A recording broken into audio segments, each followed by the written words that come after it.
In this video, I would like to talk about the structure of the human mind. It is a very important topic because it helps us to understand ourselves, to understand our potential, and to aspire to become greater, and also to have the means to develop ourselves. I will link this video in the next releases, in the next videos. I will explain how different practices of yoga, how different aspects of meditation, they develop each and every layer of the mind. And it is extremely useful information. You will see it in your own person, that you practice this and you open a new dimension of reality. So that's why it is important to study the structure of the mind. It is important to understand how the mind is to be developed, and it is also very interesting, and it helps to understand our spiritual movement, how we move and what is happening to us. So, what is human mind? Mind is something abstract. You cannot see, cannot hear, cannot taste, cannot smell. It is an idea, but we feel the existence of the mind. It is something subtler than the physical existence. Nevertheless, it is something real. We can subdivide the mind into the two portions, subjective portion and objective portion. Subjective portion is the one who is seeing. I see the hand. So I is the subject and hand is the object. I see something. So that something is the object. The first subjectivity is I, the feeling of I, the feeling of existence. And second subjectivity is feeling of doership.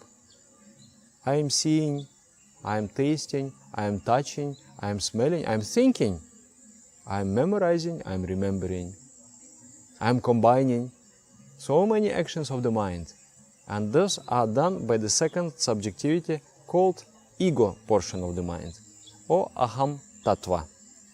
The first portion of the mind is called mahat tattva, or the feeling of existence. Second is aham tattva, the doership feeling. And then the third portion of the mind, it's already from here we go into the objective mind, is called chitta. Chitta is like a platform.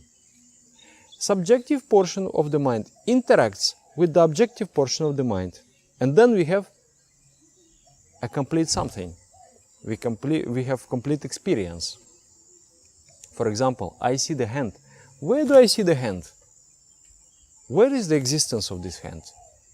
It exists within my mind. But you can say, no, this hand is, you also see. How you can see in the video my hand, if it is in my mind? No, these are two different hands. I see one hand and you see another hand. What do I see? I see that the particles of light, called photons, are being reflected from my hand, and they touch my retina, they vibrate the nerve fibers, and they create the image in the mind. They vibrate the brain, they create image in the mind. Even if I close the eyes, the hand will be still there. And I have control over that hand. I can make it bigger, I can make it smaller, I can make it blue, I can make it pink. Can I do it? Of course I can do. I can close the eyes and in my imagination I can do whatever I want. So everything that we see is actually, we are perceiving it within our mind. Whatever I touch, whatever I smell, whatever I taste, it is a metamorphosed form of our mind. The image has to come first within the mind, and then you can experience that image. So the platform where all those images, all the sounds, all those thoughts and ideas and concepts are existing, it is called chitta, the objective portion of the mind. First is I feeling, second I do, I exist, I do, and here don't I. The I which was metamorphosed into some objective shape. So that is chitta. And then now something interesting comes. This chitta is further subdivided into the 5 layers. The objectivity can be crude, can be subtler, can be more subtler and subtlest. And it depends when my I feeling interacts with the crude objectivity, I am engrossed in the crude experience.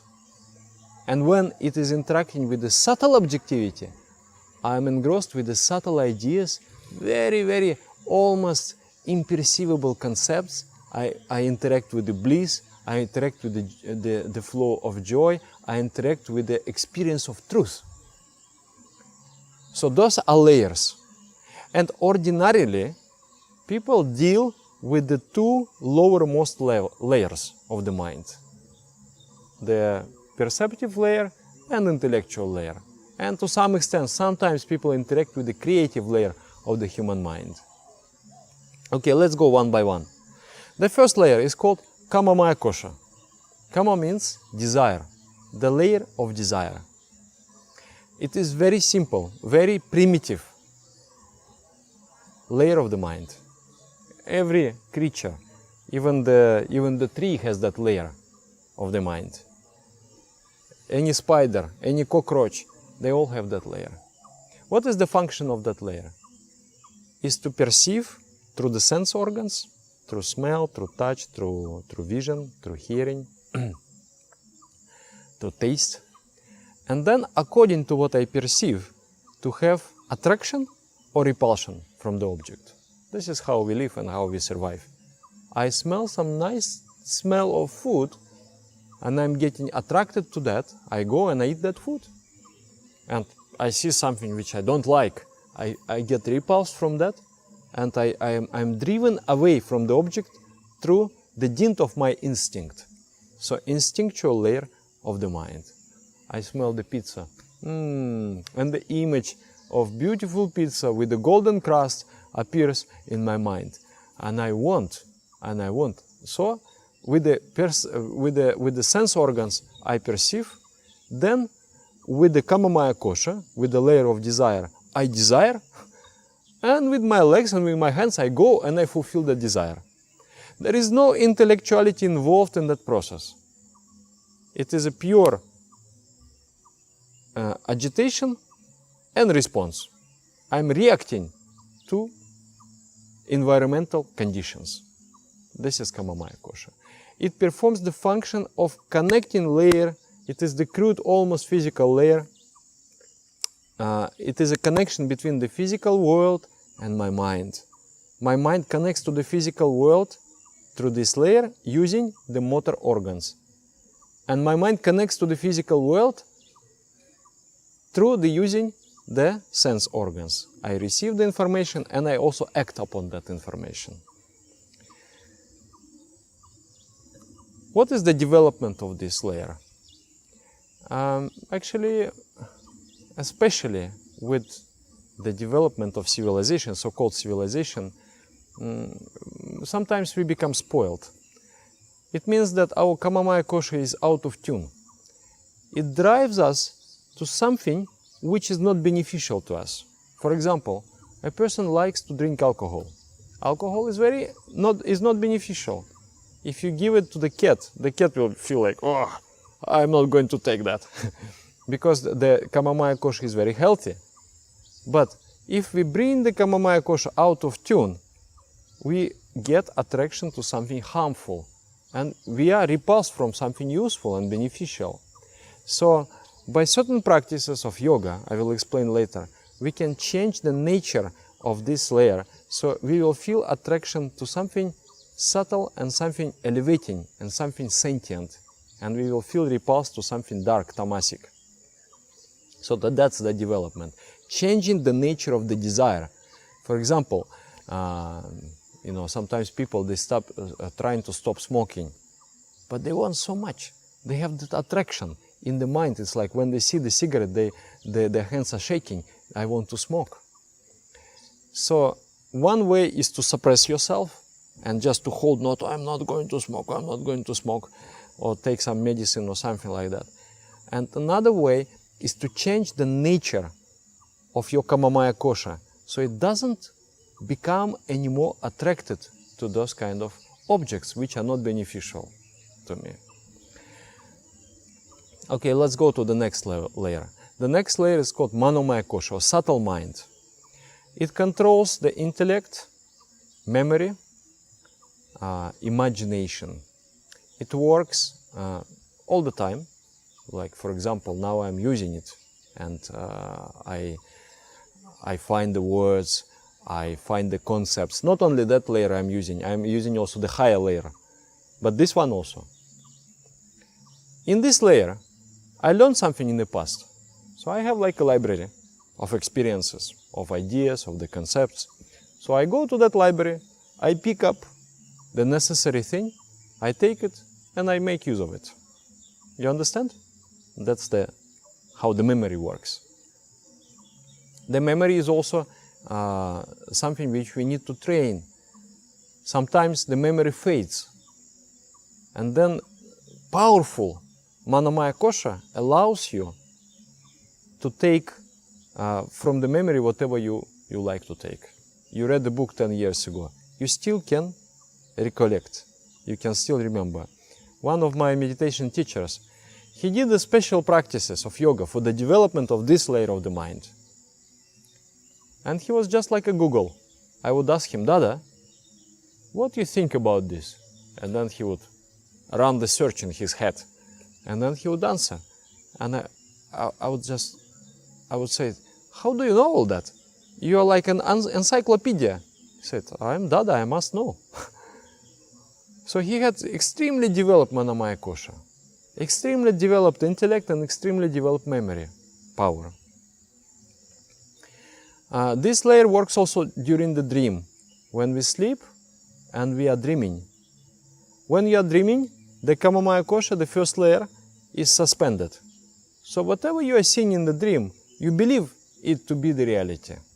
Your imagination, you believe it to be your reality. And actually there is not much difference for the mind. Something which is imagined or something which is real, coming from the real perception. It is all the same thing for the mind. So one time I saw the hypnotist came to our small town when I was a child. And he demonstrated very interesting things. He hypnotized like 8 people. I was really like maybe 7 years old. I also wanted so much to be hypnotized, but he refused to hypnotize me. I was too small. But it was very interesting to see what was going on with these people. So he put them to sleep. They were like this. And then he asked them, okay, now you're in the forest and there is a lot of strawberries there on the lawn. And then you go enjoy that strawberry. They sat down, they start to crawl through the imaginary grass. They would pick up the strawberries, they would eat. They would, laugh, and they would be so happy on that imaginary, in that imaginary forest. Then he said, okay, now the rain is coming. Take out your umbrellas. They took out the umbrellas, and you can see on their faces just really they're experiencing the rain. And then he took the hand of one of the person, and then he sterilized one needle, and he pierced the skin of the person. And there was no expression, there was no pain. It was just like completely painless. Because when the Manomaya Kosha is suspended, then there is no experience of connection between body and mind. Whatever happens to the body, the person doesn't realize, doesn't understand. He exists in the imaginative world with imaginative body. So if something happens to that imaginative body, then he will feel. But not to this body. It's very interesting how the koshas work. So at this level, it is the level of imagination. We exist there in the dream, in this state of hypnosis. Sometimes the magicians in India, they do like this. For example, he throws the rope in the sky, and the rope remains in the sky. And then another person comes and he climbs that rope. And then all the spectators like, what is happening? Because with his powerful developed mind, he brings under control the manomaya kosha of the spectators. So whatever he is imagining, they are seeing it. They are seeing it for real.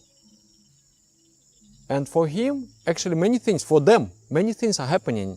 Somebody climbs the rope, and then there is some drama going on. But for people outside of that circle of influence, they just see the person is sitting in meditation, doing something internally, and the spectators, they go through different emotions, and they are just becoming like, you know, like that. This is what is happening. It is the developed mind of the magician controls the manomaya kosha of the spectators. So, and for the spectators, it is the reality. It happens in the objective mind. You remember what I see, the hand. Where do I see it? I see it in the objective mind. So for me, it is the reality. So when I see something in the objective mind and there is no concurrent information, I accept it as truth. So that's manomaya kosha. Development of the manomaya kosha means the development of the faculties of intellect, of memory, controlling the process of thinking. That is the development of manomaya kosha. The next layer, it is called atimanas. Atimanas means above the mind, superconscious mind. There will be 3 layers of the superconscious mind. Conscious mind, subconscious mind, superconscious mind. 3 layers. Carl Jung, he said, collective unconscious. Collective because we all are connected to some causal matrix. We have the same stories, we have the same mythology, with different names, but the same things are going on. So that Atimanas kosha is storehouse of the archetypes. Manomaya kosha is analytic in nature. I take the thing, I analyze. The hand is wide, it is 7 centimeters in size, it has certain lines like that. So I'm able to analyze things with the manomaya kosha. But with Atimanas kosha, I am able to synthesize things. The children, their manomaya kosha is not developed, but the superconscious mind is developed because they are born with the developed, more or less developed layers of the superconscious mind. And it is all active. It becomes active earlier than the intellectual layer. So the children, they can relate to the stories. And the story is what? The story is an archetype. An archetype contains so many things. For example, Cinderella. When you listen the word Cinderella, you already have you have the entire story archived into that one image. You know, she is a poor girl, but she is very hardworking, very good-natured, and then finally she became very fortunate. So all those things, it takes explanation, but then finally you have an archetype of the Cinderella there. And the historical personalities, Julius Caesar or the Joan d'Arc is archetypes. There is something in mythology in India, it's called Pitri Loka, or the realm of the ancestors. So that is equivalent to Atimanas kosha. The ancestors, they have died, so they are no more, but they exist in the collective unconscious mind of the human race. So we can access them, we can relate to them, and we can make use of them for the thinking process. So there is a common narrative, there is a common content in the human culture in that layer of the mind. And if you are able to access there, from those archetypes, you are able to synthesize the art, the poetry, the songs, the great songs They are not the most complicated songs, but those songs which really vibrate the archetypical thinking of the human being. When the song really touches that, then activates that the third layer of the mind, then we really perceive it as a great song, or as a great art, or as a great movie, like that. So Atimanas, and the ability of this kosha is creativity. Creativity. You are able to bring many factors and to synthesize them in one idea. What is poetry? Like another day I was reciting the Rainer Maria Rilke. The poetry is a powerful metaphor.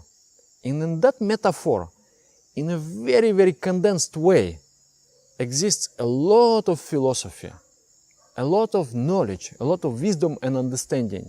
And then later on you can analyze and like unarchive that, unpack that knowledge which is given to you in the seed form. And that is the beauty about art. The picture, the sculpture, the music, it contains so much within. So you can listen it 100 times and still something new, and still to explore something new. So that is the art. And that is the function of the Atimanas kosha. If you have Atimanas kosha developed, you are able to produce innovation. You produce something original, not repeating the old things. In Manomaya kosha, you can figure out how to write the poetry. Okay, this is the structure, this is the rhythm, this is the rhyme. Okay, I will be the poet. And then you create something distasteful. But you can never write the poetry in the Manomaya kosha. But in Atimanas kosha, you can, in a simple words, even if you don't know anything about rhythm or rhyme or anything about poetry, but you able to condense the idea and bring it forth, so people will be enjoying it. There will be a special charm in your words, and people will be ready to read it for many times and still not getting tired from that. Will not be getting tired from that. So that is Atimanas kosha, the creativity, the innovation, and also if it is developed, you are able to enjoy the aesthetics. Otherwise, for you, it's just like when I was a child, I was thinking about why the painters, they draw some kind of, there is one vessel, and there is some flower, and there is an apple. Why they have to draw this kind of things? I couldn't understand. Why they don't draw something more intellectual? Some battlefield and, soldiers shooting into each other. Something interesting, entertaining for the intellectual mind. But then later, something happened to me actually. In one meditation, I was doing meditation. I attained some degree of concentration, and I came to the kitchen. And in the kitchen, what I saw one of the girls who is attending like the yoga center, meditation center. She was helping to cook some food so that we can have a meal after collective meditation. So I came there in a very meditative state. There was a silence in the mind. Then I saw her cutting the potato. I saw another one, and then another one here.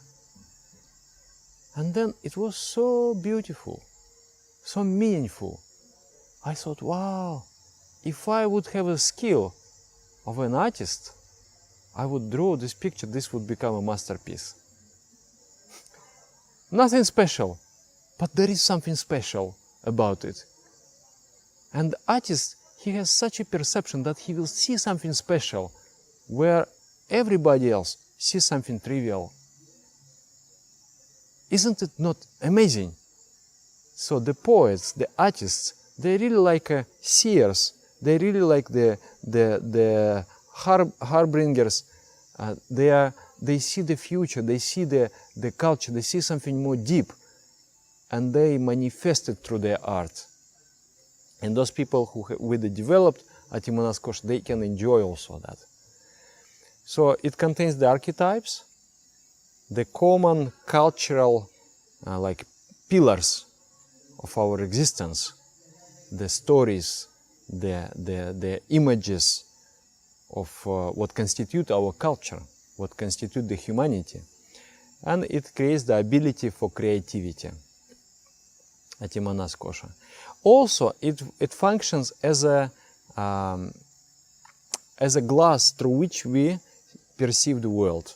If the Atimanas kosha is colored by painful experiences, you will see the world through the dark glass. Whatever you will see suffering, you will see injustice, unfairness, and so on. Or if you are colored by the happy experiences, you will see through the pink glass.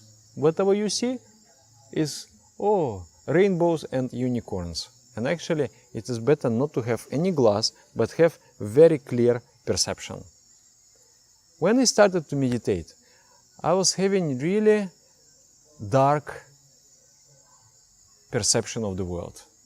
I would see injustice everywhere, no meaning, stupidity, and darkness, and everywhere. But it was my eyes, it was my mind. It was nothing wrong with the world, it was something wrong with me. Maybe something little bit wrong with the world also, but a lot wrong with me. So when I started to do meditation, within 3 months, my mind got purified. And I was so surprised to see that the world is such a beautiful place, full of things to learn, to explore, to discover, to enjoy. And I became a different person, I became a joyful person. So that's because of the changes in this Atimanas kosha. Also in the Atimanas kosha there are different unconscious modes. Like there is some automation within you. For example, I will not trust women.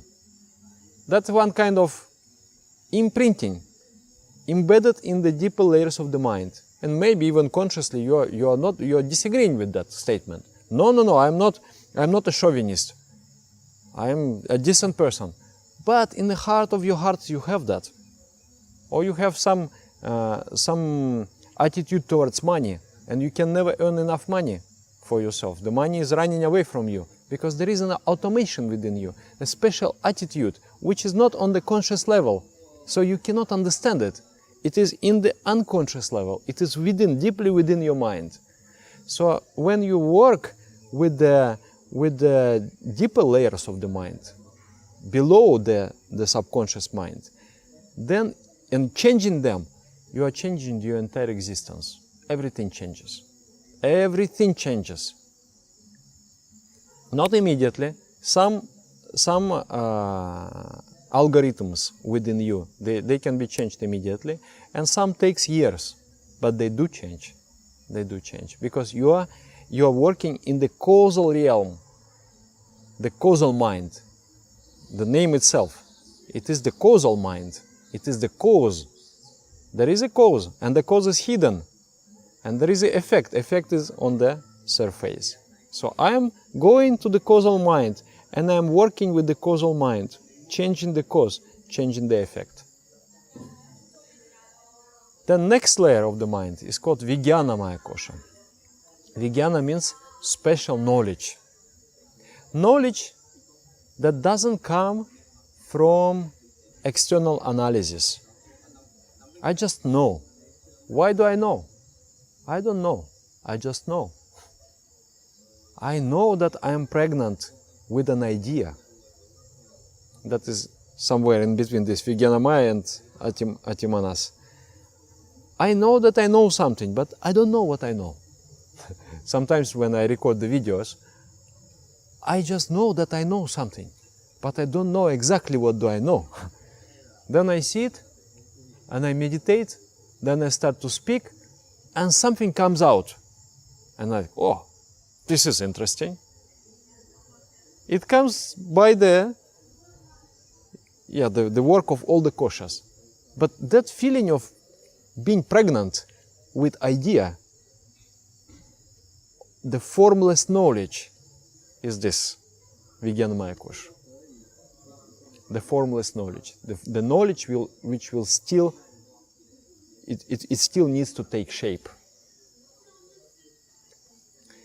And this layer also, it's yes or no. Discrimination capacity. Is it moral? Yes, it is moral. Is it moral? No, it is not. Inner voice.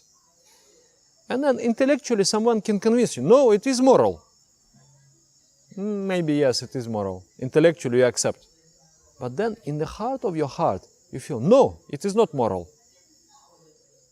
Is it going to work? No, it is not going to work. Just recently, people did convince me to do something. It was moral, it was good, but I knew it's not going to work. In my heart of hearts, I knew. But then intellectually, I thought, well, why not? I think there is no reasons.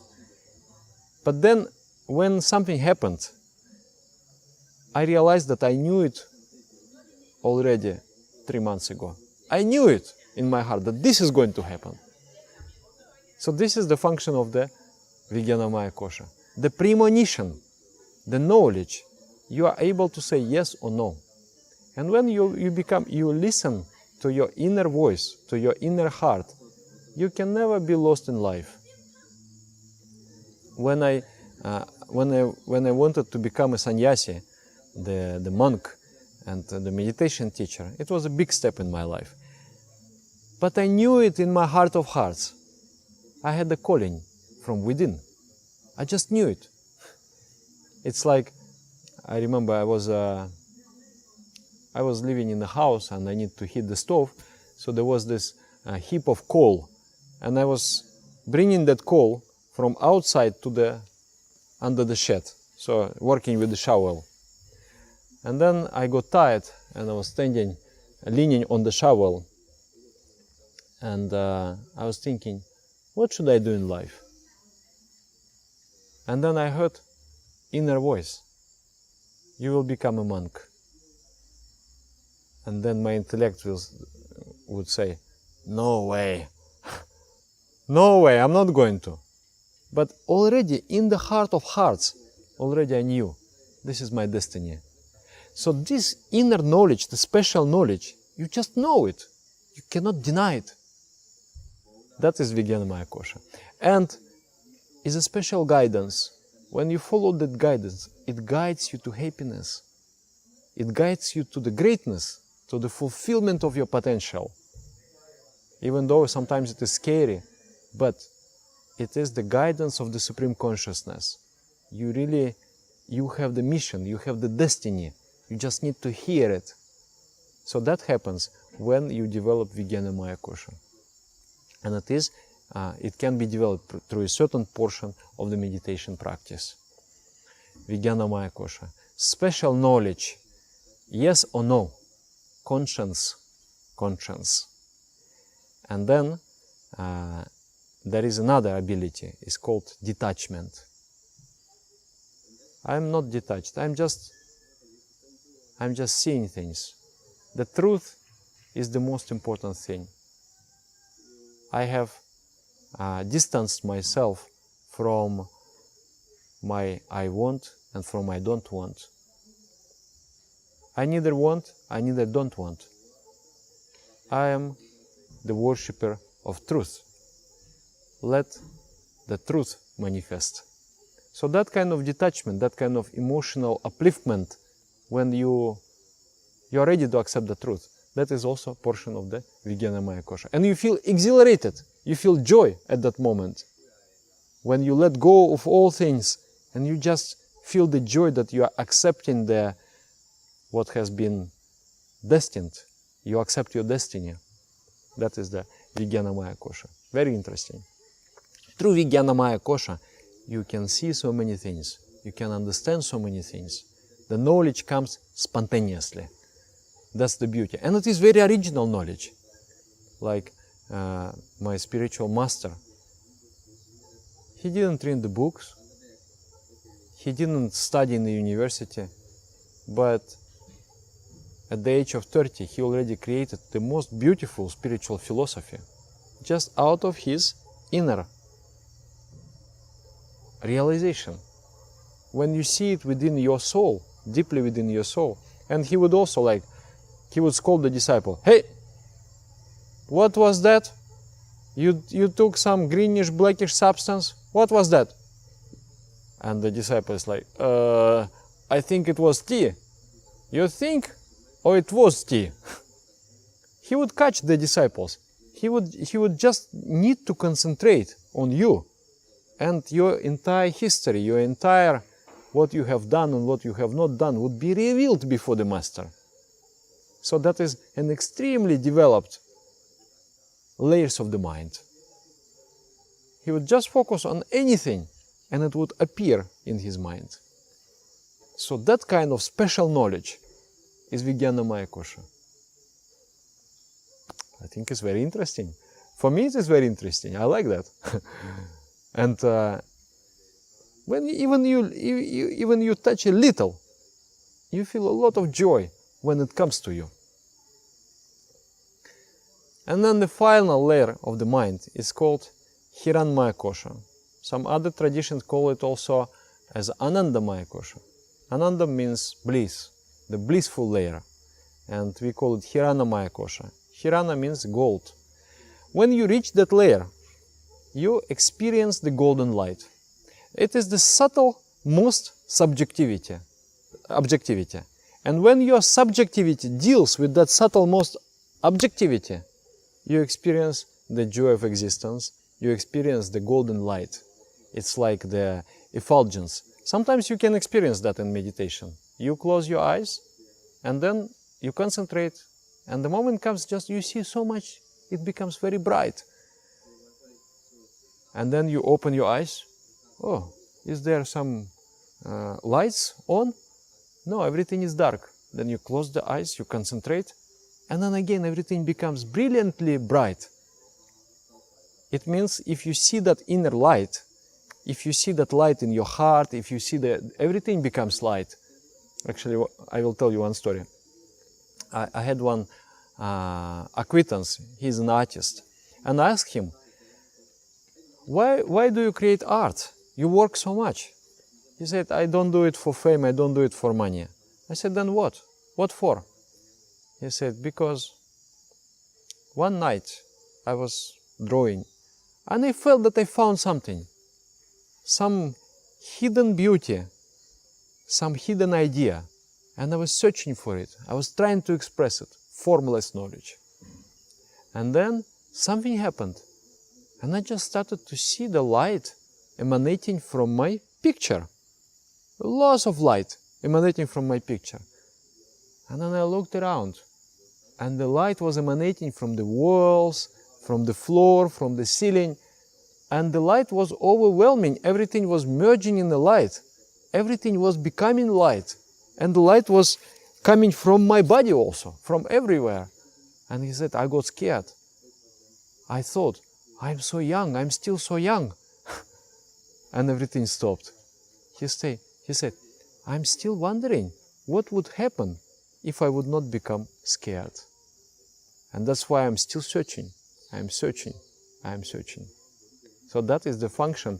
When the Hiranmaya Kosha becomes active, all the layers, they become suspended, and you find yourself in the ocean of divine light.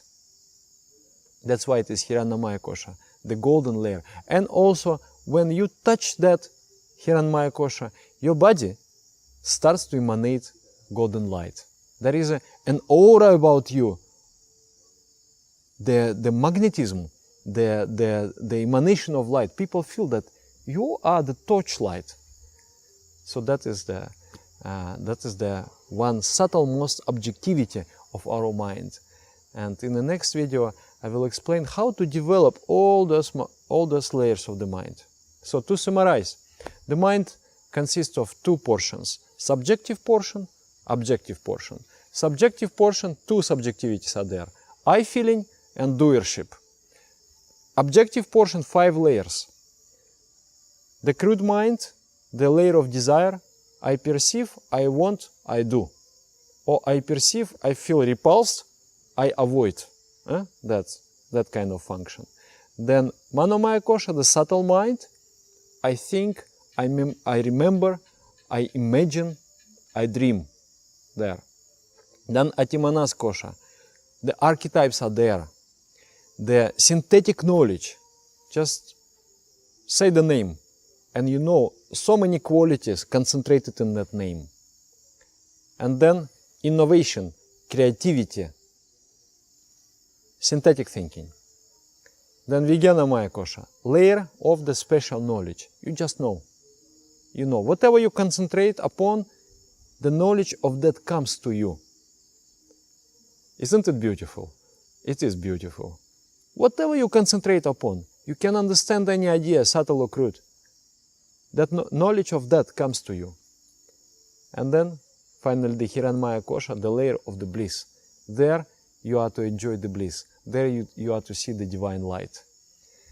And then, above all those layers of the mind, above the subjectivity, above the objectivity, there is the supreme cognition, which is called Atma, the supreme consciousness. The supreme consciousness is not performing any function, it is just witnessing. It's like a light on a stage. Something is going on the stage, the light is witnessing that going on. And when there is nothing going on the stage, the mind, the soul is witnessing that nothing is going on. So the soul, the consciousness, is a witnesship of being or of not being. So this is the human being, plus the body. The body is called Annamaya Kosha, means the layer which consists of food. We eat the food, it becomes the part of our body. That's why we have to be careful with the food. I hope you enjoyed this presentation. I will record another one, specifically how to develop every layer of the existence. If you are interested in that, please write in the comments how do you feel about this. Maybe you have your own observations of the functions of the koshas. It will be very interesting for me to know how you experienced the different koshas. And also, not to miss any further presentations, you can press the bell sign and stay with the meditation steps. We'll see you soon. Namaskar.